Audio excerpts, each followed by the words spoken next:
स्वागत। आज हम इतिहास के एक ऐसे दौर की गहरी पड़ताल कर रहे हैं जो काफी उथल-पुथल और बड़े बदलावों वाला था। लगभग 1000 से 1200 ईस्वी का समय। अक्सर इसे संघर्ष का युग भी कहते हैं और ये 2 सदियां वाकई भारत और उसके पड़ोसी क्षेत्रों के लिए बहुत निर्णायक रहीं। बिल्कुल। ये वो समय था जब आप देखें तो पश्चिम और मध्य एशिया में पुरानी ताकतें वो ढह रही थीं और उनकी जगह नई ज्यादा आक्रामक शक्तियां उभर रही थीं और जाहिर है इसका सीधा असर उत्तरी भारत पर पड़ना ही था। हाँ, तो आज की हमारी ये जो चर्चा है, इसका आधार एक ऐतिहासिक लेख है, अध्याय 5, संघर्ष का युग। हमारा मकसद सिर्फ घटनाओं को दोहराना नहीं है, बल्कि ये समझना है कि इस दौर में शक्ति संतुलन कैसे बदला, है ना? तुर्कों का आगमन क्यों और कैसे हुआ, और इसने इस पूरे क्षेत्र के भविष्य को क्या दिशा दी। तो चलिए शुरू करते हैं। हाँ बिल्कुल। शुरुआत कहते हैं उस पृष्ठभूमि से जहां ये सब बदलाव कह सकते हैं पनप रहे थे। 9वीं सदी आते आते वो जो कभी बहुत बड़ा और शक्तिशाली अब्बासिद खिलाफत था ना, वो कमजोर पड़ चुका था। उसकी जगह ले रहे थे कई छोटे छोटे राज्य और इन पर अक्सर इस्लामीकृत तुर्कों का शासन था। अच्छा, ये इस्लामीकृत तुर्क ये अब्बासिद व्यवस्था में कैसे शामिल हुए थे? कहाँ से आई है? देखिए, शुरुआत में तो ये महल रक्षक या फिर भाड़े के सैनिकों के तौर पर आए थे, लेकिन धीरे धीरे ये इतने ताकतवर हो गए कि खलीफा भी इन पर निर्भर हो गया। एक तरह से किंग मेकर बन गए थे वो। ओह, किंग मेकर। तो केंद्रीय सत्ता एकदम कमजोर हो गई। हाँ बिल्कुल। और जैसे ही केंद्रीय सत्ता कमजोर हुई, प्रांतों के गवर्नर लगभग आजाद हो गए। उन्होंने खुद ही अमीर और फिर बाद में सुल्तान जैसी उपाधियां अपना ली। तो ये तो एक तरह से पूरे बिखराव का दौर था फिर। हाँ, और सिर्फ राजनीतिक बिखराव ही नहीं, आप देखिए मध्य एशिया से तुर्की कबीलों के लगातार हमले हो रहे थे। फिर ये जो भाड़े के सैनिक थे, इनकी वफादारी तो कभी भी बदल जाती थी। अलग अलग मुस्लिम गुटों के अपने आपसी झगड़े थे, तो इन सब ने माहौल को बेहद अस्थिर बना दिया था। राज्य तेजी से बन रहे थे, बिगड़ रहे थे। ऐसे माहौल में तो किसी भी ताकतवर योद्धा के लिए उभरने का अच्छा मौका रहा होगा। बिल्कुल। कोई भी जो युद्ध और साजिश में माहिर हो वो सामने आ सकता था। और इन तुर्की कबीलों की एक और बात थी, लूटपाट। वो उनके जीवन का हिस्सा थी। और उनकी युद्ध शैली भी। हाँ, उसके बारे में बताइए, क्या खास था उसमें? उनकी खासियत थी उनके घोड़े। बहुत बेहतरीन घोड़े थे उनके पास। और उनकी गति, वो बिजली की तरह छापे मारते थे, तेजी से आगे बढ़ते और जरूरत पड़ने पर पीछे हट जाते।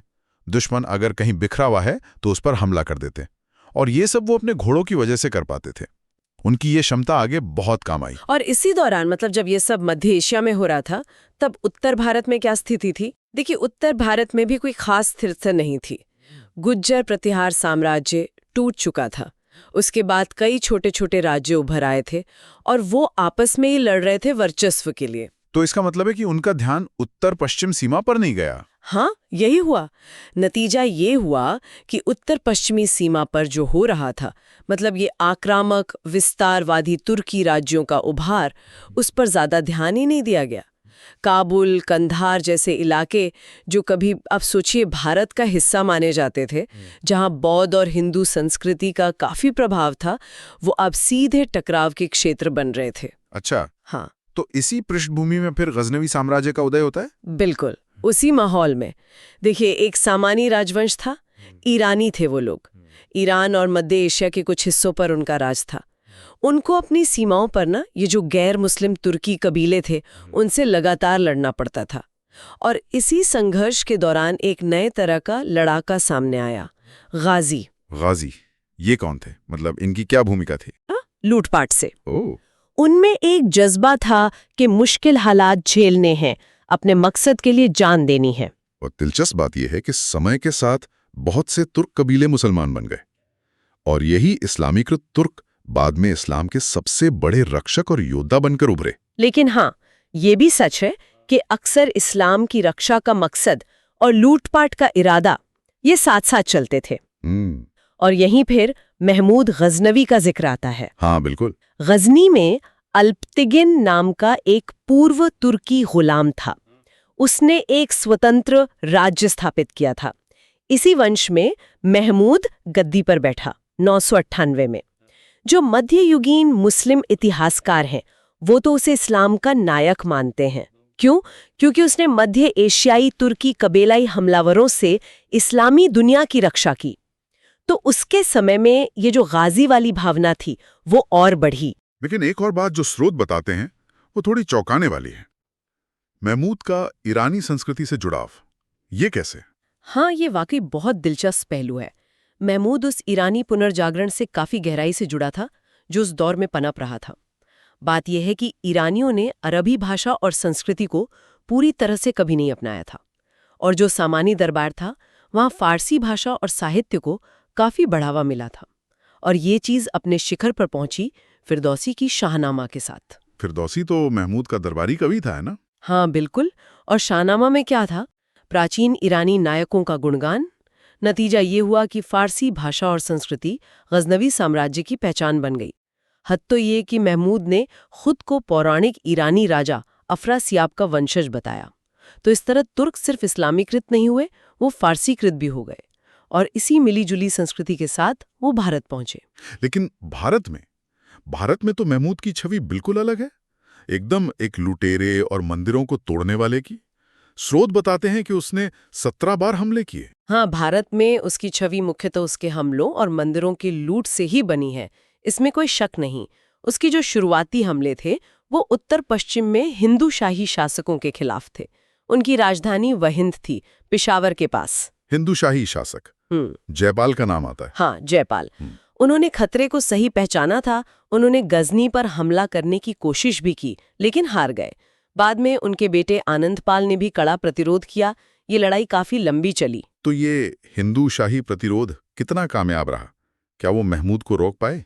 उन्होंने काफी समय तक महमूद को पंजाब में घुसने से रोके रखा, ये तो मानना पड़ेगा। लेकिन 10-9 में आनंदपाल की एक निर्णायक हार हुई, और फिर 10-15 तक महमूद ने लाहौर पर भी कब्जा कर लिया। गजनवी साम्राज्य अब झेलम नदी तक फैल गया था। क्या हिंदू शाही शासकों को किसी और से मदद मिली इस लड़ाई में? राजपूत राजाओं से? नहीं, ये महत्वपूर्ण बात है। स्रोत बताते हैं कि किसी बड़े राजपूत राजा ने उनकी मदद नहीं की जी। सिवाय मुल्तान के मुस्लिम शासक के, जिसे महमूद वैसे भी अपना दुश्मन समझता था क्योंकि वो शिया था। अच्छा, तो पंजाब जीतने के बाद महमूद के हमलों का निशाना क्या बना? गंगा के मैदान। हाँ, 1015 के बाद महमूद ने गंगा के मैदानों में कई हमले किए। अच्छा। अब इनका मुख्य उद्देश्य था अमीर मंदिरों और शहरों को लूटना, जहां पीढ़ियों से धन जमा था। जी। इस लूट के पैसे से वो मध्य एशिया में अपने दुश्मनों से लड़ता था। और शायद भारतीय राजाओं को संगठित होने का मौका भी नहीं देना चाहता था। बिल्कुल, वो भी एक कारण था। उसके मशहूर हमलों के निशाने बने थानेसर, कन्नौज, मथुरा और सोमनाथ। और उसने खुद को शिकन यानी मूर्ति भंजक के तौर पर भी पेश किया। सोमनाथ का हमला जो 1025 में हुआ, वो खास तौर पर क्यों याद किया जाता है? देखिए, सोमनाथ सिर्फ एक बेहद अमीर मंदिर और तीर्थ स्थल ही नहीं था, वो एक महत्वपूर्ण बंदरगाह भी था। तो इस हमले का मकसद शायद सिर्फ लूट नहीं था, बल्कि राजपूतों में एक तरह का डर और खौफ पैदा करना भी था। महमूद ने शिवलिंग तोड़ा और उसके टुकड़े गजनी ले गया। लेकिन ये बात ध्यान रखनी चाहिए कि महमूद ने इन जीते हुए इलाकों पर शासन करने की कोई खास कोशिश नहीं की। उसका फोकस मध्य एशिया पर ही रहा। 1030 में उसकी मृत्यु हो गई। तो महमूद का भारतीय इतिहास पर क्या असर रहा? क्या उसे सिर्फ एक लुटेरा कहना काफी होगा? सिर्फ लुटेरा कहना शायद पूरी तस्वीर नहीं दिखाता। हाँ, उसके हमले बहुत विनाशकारी थे, इसमें कोई दो राय नहीं। लेकिन पंजाब और मुल्तान पर उसका कब्जा एक बड़ा मोड़ था, बहुत बड़ा। इसने उत्तर पश्चिम की जो एक तरह की प्राकृतिक सुरक्षा थी उसे तोड़ दिया, और भविष्य में तुर्कों के लिए गंगा के मैदानों तक पहुंचना आसान कर दिया। पर वो अगले 150 साल तक आगे क्यों नहीं बढ़ पाए? हाँ, इसकी वजह ये थी कि उस दौरान मध्य एशिया और उत्तर भारत दोनों जगह काफी बदलाव हो रहे थे। महमूद के बाद गजनवी साम्राज्य का क्या हुआ? क्या वो वैसा ही ताकतवर रहा? नहीं, उसके बाद एक और ताकत उभरी, सेल्जुक साम्राज्य। वो बहुत शक्तिशाली हो गया। उन्होंने गजनवियों से खुरासान छीन लिया, तो गजनवी साम्राज्य सिकुड़ गया, बस गजनी और पंजाब तक रह गया। वो अब पहले जैसे ताकतवर नहीं रहे। हाँ, छोटे मोटे छापे उन्होंने जारी रखे, और इसी दौर में उत्तर भारत में नए राजपूत राज्यों का उदय हुआ। हाँ, राजपूतों का उदय। स्रोतों में इनके बारे में काफी विस्तार से बताया गया है। ये कौन थे और इनकी क्या भूमिका थी इस दौर में? देखिए, जब गुर्जर प्रतिहार साम्राज्य बिखरा तो उसके बाद कई राजपूत राज्यों का उदय हुआ, जैसे कन्नौज के गहड़वाल, अजमेर के चौहान, मालवा के परमार, बुंदेलखंड के चंदेल, गुजरात के चालुक्य। और भी थे। इनमें गहड़वाल और चौहान काफी शक्तिशाली थे। गहड़वाल शासक गोविंद चंद्र और जयचंद्र का जिक्र है। हाँ, गोविंद चंद्र काफी शक्तिशाली थे। बाद में जयचंद्र आए, उन्होंने कन्नौज से शासन किया। उधर चौहान शासक विग्रहराज ने अजमेर को राजधानी बनाया। उन्होंने दिल्ली भी तोमरों से छीनी थी। और पृथ्वीराज चौहान, उनका नाम तो बहुत प्रसिद्ध है। हाँ, पृथ्वीराज तृतीय, वो चौहानों में सबसे प्रसिद्ध हुए। उनका शासनकाल लगभग 1177 से 1192 तक रहा। बहुत छोटी उम्र में गद्दी संभाली थी उन्होंने और फिर विस्तार की नीति अपनाई। लेकिन उनकी सबसे बड़ी चुनौती, कह सकते हैं, उनकी पड़ोसी राजपूत राज्यों से ही थी, खासकर कन्नौज के गहड़वाल शासक जयचंद्र से। स्रोत यही बताते हैं कि इसी आपसी फूट ने उन्हें एकजुट होकर गजनवियों को पंजाब से निकालने से रोका। राजपूत समाज और उनकी सैन्य व्यवस्था कैसी थी? स्रोत क्या बताते हैं इस बारे में? राजपूत समाज का आधार था कबीला। हर कबीला एक खास इलाके पर हावी होता था। मुखिया अपने सरदारों को जमीनें देता था, जो अक्सर उसके रिश्तेदारी होते थे, और वो सरदार आगे अपने योद्धाओं को। उनके लिए 3 चीजें बहुत अहम थी: जमीन, परिवार और सम्मान, जिसे वो मान कहते थे। इस व्यवस्था कुछ कमजोरियां भी रही होंगी। हाँ, बिल्कुल। देखिए, इस कबीलाई व्यवस्था में भाईचारा तो था, लेकिन अनुशासन बनाए रखना मुश्किल था। और सबसे बड़ी कमजोरी थी आपसी फूट। हर कबीला खुद को दूसरों से श्रेष्ठ समझता था। वो गैर राजपूतों को अपने बराबर का दर्जा देने को तैयार नहीं थे। इससे शासक वर्ग और आम जनता के बीच एक दूरी बनी रही। युद्ध उनके लिए वीरता दिखाने का एक खेल जैसा था, लेकिन लगातार आपसी लड़ाइयों ने उन्हें कमजोर भी किया। और धर्म का क्या रोल था? वो हिंदू धर्म और ब्राह्मणों के संरक्षक थे। और ब्राह्मणों ने बदले में उन्हें प्राचीन क्षत्रियों का वंशज मानकर उनकी सत्ता को एक तरह से वैधता दी। तो एक तरफ ये राजपूत राज्य आपस में लड़ रहे थे और दूसरी तरफ गजनवी कमजोर हो रहे थे। फिर उत्तर भारत पर यह तुर्की विजय कैसे हुई? इस बार गोरी राजवंश का नाम सामने आता है। बिल्कुल सही। गजनवी जैसे ही कमजोर हुए, मध्य एशिया में शक्ति का संतुलन फिर बदला। सेल्जूक तुर्कों का पतन हुआ तो 2 नई ताकतें उभरी, एक ख्वारिज़मी साम्राज्य और दूसरा गौरी साम्राज्य। गौरी पहले गजनी के अधीन ही थे, लेकिन जल्द ही उन्होंने खुद को आज़ाद कर लिया। लेकिन घोरियों ने भारत का रुख क्यों किया? मध्य एशिया में क्यों नहीं विस्तार किया? क्योंकि ख्वारिज़मी साम्राज्य ज्यादा ताकतवर था। उसने घोरियों की मध्य एशियाई महत्वाकांक्षाओं पर, कह सकते हैं, रोक लगा दी। खुरासान भी उनके हाथ से निकल गया। तो ऐसे में उनके पास विस्तार के लिए भारत की ओर देखने के अलावा कोई खास विकल्प बचा नहीं था। और 1173 में शहाबुद्दीन मोहम्मद गौरी, जिन्हें मुइजुद्दीन मोहम्मद बिन साम भी कहते हैं, वो गजनी की गद्दी पर बैठे। तो मुइजुद्दीन ने भारत विजय की शुरुआत कैसे की?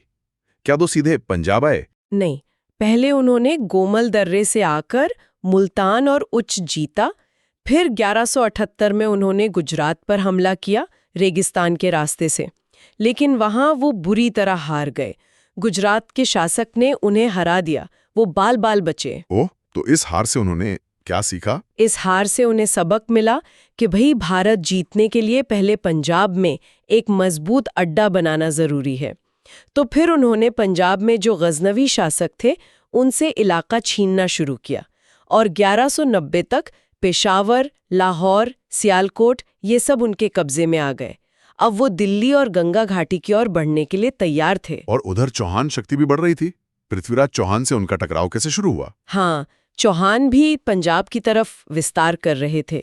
तो उनका सामना पहले गजनवियों से हुआ और अब गौरियों से होना तय था। टकराव की शुरुआत हुई तबर हिंदा, यानी आज का भटिंडा, उस पर दावे को लेकर। और 1191 में तराइन का पहला युद्ध हुआ। इसमें पृथ्वीराज चौहान ने मुइजुद्दीन को बुरी तरह हराया। लेकिन स्रोत कहते हैं कि पृथ्वीराज ने इस जीत का पूरा फायदा नहीं उठाया। मतलब गौरियों को पंजाब से खदेड़ा नहीं। हाँ, ऐसा लगता है कि शायद उन्होंने इसे तुर्कों का एक और छापा समझा। सोचा कि गौरी शायद पंजाब लेकर ही संतुष्ट हो जाएंगे। ये एक बहुत बड़ी रणनीतिक चूक साबित हुई। इसने मुइजुद्दीन को अगले ही साल 1192 में पूरी तैयारी के साथ वापस आने का मौका दे दिया। तराइन का दूसरा युद्ध 1192, इसे भारतीय इतिहास का एक निर्णायक मोड़ माना जाता है। इस बार क्या अलग था? क्यों हारे पृथ्वीराज? इस बार मुइजुद्दीन पूरी तैयारी से आया था। कहा जाता है कि उसकी सेना में बेहतरीन घुड़सवार, धनुर्धर थे, कवच पहने हुए भारी घुड़सवार सेना थी। पृथ्वीराज ने भी मदद मांगी थी कई राजपूत राजाओं से, लेकिन कन्नौज के जयचंद्र दूर रहे। इसकी वजह शायद पुरानी दुश्मनी ही थी। वो संयोगिता वाली कहानी तो बाद में गढ़ी गई लगती है। तो सेना की संख्या किसकी ज्यादा थी? भारतीय सेना संख्या में शायद बड़ी थी, लेकिन तुर्की सेना बेहतर संगठित थी, ज्यादा गतिशील थी और उनका नेतृत्व भी बेहतर था। खासकर उनके जो घुड़सवार धनुर्धर थे, उन्होंने युद्ध का पासा पलट दिया। युद्ध का नतीजा क्या रहा फिर? पृथ्वीराज की हार हुई, वो पकड़े गए और बाद में उन्हें मार दिया गया। तुर्कों ने फिर हांसी, सरस्वती, समाना और आखिर में अजमेर पर कब्जा कर लिया। कुछ समय के लिए पृथ्वीराज के बेटे को अजमेर पर शासन करने दिया, लेकिन जल्द ही उसे हटा दिया गया। दिल्ली और अजमेर सीधे तुर्की नियंत्रण में आ गए।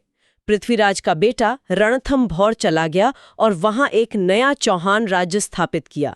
तो इस तरह दिल्ली का इलाका और पूर्वी राजस्थान तुर्की शासन के अधीन आ गए। तराइन के बाद गंगा घाटी की विजय कैसे हुई? क्या मुइजुद्दीन खुद आगे बढ़ा? नहीं, मुइजुद्दीन ने भारत का काम अपने एक बहुत भरोसेमंद गुलाम सेनापति कुतुबुद्दीन ऐबक उसको सौंपा और खुद गजनी लौट गया। अब अगला बड़ा निशाना था कन्नौज का गढ़वाल राज्य और उसका शासक जयचंद्र। 1194 में मुइजुद्दीन फिर भारत आया और चंदावर की लड़ाई में उसने जयचंद्र को हराया। जयचंद्र लड़ाई में मारा गया। इसके बाद तुर्कों ने बनारस तक के इलाके पर कब्जा कर लिया। वहां मंदिरों को भी काफी नुकसान पहुंचाया गया। तो कह सकते हैं कि तराइन और चंदावर की लड़ाइयों ने उत्तर भारत में तुर्की शासन की नींव रख दी। हाँ, नींव तो रख दी, लेकिन इस जीत को मजबूत करने में, उसे कंसोलिडेट करने में अगले 50 साल लग गए। यह आसान काम नहीं था। ऐबक ने फिर बयाना, ग्वालियर, कालिंजर, महोबा जैसे महत्वपूर्ण किले जीते। गुजरात पर भी हमला किया, लेकिन वहां कब्जा बनाए रखना मुश्किल साबित हुआ। तुर्क अभी इतने मजबूत नहीं हुए थे कि इतने दूर के इलाकों पर नियंत्रण रख सकें। और पूर्व में मतलब बिहार और बंगाल की तरफ विजय कैसे हुई? वहां तो बख्तियार खलजी का नाम आता है। बनाई उसने बिहार में हमला किया और वहां नालंदा और विक्रमशिला जैसे जो प्रसिद्ध बौद्ध मठ थे उन्हें नष्ट किया। वहां कोई रक्षक नहीं था उनका। फिर उसने बंगाल की ओर रुख किया। बंगाल उस वक्त अपनी समृद्धि के लिए मशहूर था। तो उसने बंगाल कैसे जीता? 1204 में उसने सेन शासक लक्ष्मण सेन की राजधानी नदिया पर अचानक हमला किया, एकदम घोड़े के व्यापारी के भेष में। लक्ष्मण सेन तो बच निकले, लेकिन बख्तियार ने राजधानी लखनौती पर कब्जा कर लिया। बख्तियार खलजी का शासन कैसा रहा? क्या वो सफल रहा? उसने लगभग एक स्वतंत्र शासक की तरह ही राज किया, लेकिन ज्यादा समय तक नहीं। उसने एक बेवकूफी भरा अभियान चलाया असम की तरफ, ब्रह्मपुत्र घाटी में। वहां के शासकों ने उसे फंसा लिया। उसकी सेना बुरी तरह हारी। बख्तियार खलजी बीमार और हताश होकर लौटा और बाद में उसी के एक अमीर ने उसकी हत्या कर दी। और इसी दौरान मुइजुद्दीन का क्या हुआ? वो तो मध्य एशिया में व्यस्त था। हाँ, मुइजुद्दीन मध्य एशिया में ख्वारिज़मी साम्राज्य से उलझा हुआ था। 1203 में उसे एक बहुत बड़ी हार का सामना करना पड़ा उनसे। लेकिन ये हार एक तरह से देखें तो भारत में तुर्कों के लिए अच्छी साबित हुई। क्यों? क्योंकि अब उन्हें अपनी सारी ऊर्जा भारत पर लगानी पड़ी, मध्य एशिया की उम्मीद छोड़नी पड़ी। इसी हार के बाद पंजाब में खोखर जनजाति ने विद्रोह कर दिया। 1206 में मुइजुद्दीन उसी खोखर विद्रोह को दबाने के लिए भारत आया था। विद्रोह को तो उसने कुचल दिया, लेकिन गजनी वापस जाते वक्त रास्ते में उसकी हत्या कर दी गई। अगर हम महमूद गजनवी और मुइजुद्दीन गोरी की तुलना करें तो स्रोत क्या मुख्य अंतर बताते हैं उनमें? मुइजुद्दीन ने भारत में एक साम्राज्य की नींव रखी, भले ही वो खुद उसे मजबूत होते नहीं देख पाया। हाँ, दोनों ने जरूरत पड़ने पर हिंदू सेनापतियों और सैनिकों का इस्तेमाल किया, और दोनों ने ही अपने हमलों को सही ठहराने के लिए इस्लाम के नारे का इस्तेमाल करने में भी संकोच नहीं किया। और आते हैं सबसे बड़े सवाल पर, आखिर राजपूतों की हार के मुख्य कारण क्या थे? इतने वीर योद्धा होते हुए भी वो तुर्कों के सामने, खासकर मुइजुद्दीन के सामने क्यों टिक नहीं पाए, वो भी इतने कम समय में? सकता है कि तुर्की घोड़े बेहतर थे या उनके धनुर्धर ज्यादा कुशल थे। भारतीय तलवारें भी बहुत अच्छी मानी जाती थी। असली कमजोरी जो थी वो सामाजिक और संगठनात्मक थी। सामाजिक और संगठनात्मक कमजोरी, इसे थोड़ा और समझाएंगे। पहला, राजपूतों में वो जो सामंतवाद जैसी व्यवस्था थी, जहां शासक अपने कबीले के सरदारों पर बहुत निर्भर थे। ये सरदार अक्सर एकजुट होकर नहीं लड़ते थे, उनमें आपसी समन्वय की कमी थी। युद्ध खत्म होते ही वो जल्दी से अपने अपने इलाकों में लौट जाते थे। और आपसी फूट भी तो थी। हाँ, वो तो बहुत बड़ी कमजोरी थी, उनकी आपसी फूट और प्रतिद्वंदिता। हर कोई खुद को श्रेष्ठ समझता था। तीसरा, जाति व्यवस्था। इसके कारण सेना में बड़ी संख्या में गैर राजपूत शामिल नहीं हो पाते थे, जबकि तुर्क अपनी सेनाओं में अलग अलग समूहों को शामिल कर सकते थे, जिससे उनकी सेना बड़ी हो जाती थी। चौथा, राजपूत वीरता पर बहुत जोर देते थे, लेकिन उनमें रणनीतिक लचीलापन कम था। वो अक्सर पीछे हटने को अपमान समझते थे, भले ही वो सामरिक जरूरत हो। अच्छा। और इसके मुकाबले तुर्कों के पास क्या संगठनात्मक बढ़त थी? तुर्कों के पास इक्ता प्रणाली थी। इसका मतलब था कि सेनापतियों को वेतन के बदले भू राजस्व वसूलने का अधिकार मिलता था। लेकिन जमीन उनकी अपनी नहीं होती थी। सुल्तान उन्हें कभी भी बदल सकता था, कहीं और भेज सकता था। इससे सुल्तान का नियंत्रण बना रहता था। सुल्तान के पास खालिसा नाम की सीधी अपनी जमीन भी होती थी, जिससे वो एक बड़ी स्थायी और वफादार सेना रख सकता था। इस सेना में उसके प्रशिक्षित गुलाम अधिकारी भी शामिल होते थे, जो पूरी तरह सुल्तान के प्रति वफादार थे। तो उनकी सेना ज्यादा केंद्रीकृत थी, ज्यादा अनुशासित थी। और क्या कोई रणनीतिक कारण भी था राजपूतों की हार का? हाँ, स्रोत इस तरफ भी इशारा करते हैं कि राजपूतों में, जिसे कह सकते हैं रणनीतिक दृष्टि या स्ट्रेटेजिक विजन की कमी थी। जब काबुल और लाहौर जैसे महत्वपूर्ण किले, जो भारत के बाहरी गढ़ थे, उनके हाथ से निकल गए, तो उन्हें वापस लेने का कोई ठोस एकजुट प्रयास नहीं किया गया। उनका ध्यान मुख्य रूप से अपने आपसी झगड़ों और भारत के अंदरूनी मामलों पर ही लगा रहा। उन्होंने मध्य एशिया में जो बड़े बदलाव हो रहे थे, उन पर पर्याप्त ध्यान नहीं दिया, जबकि उन बदलावों का असर भारत पर पड़ना तय था।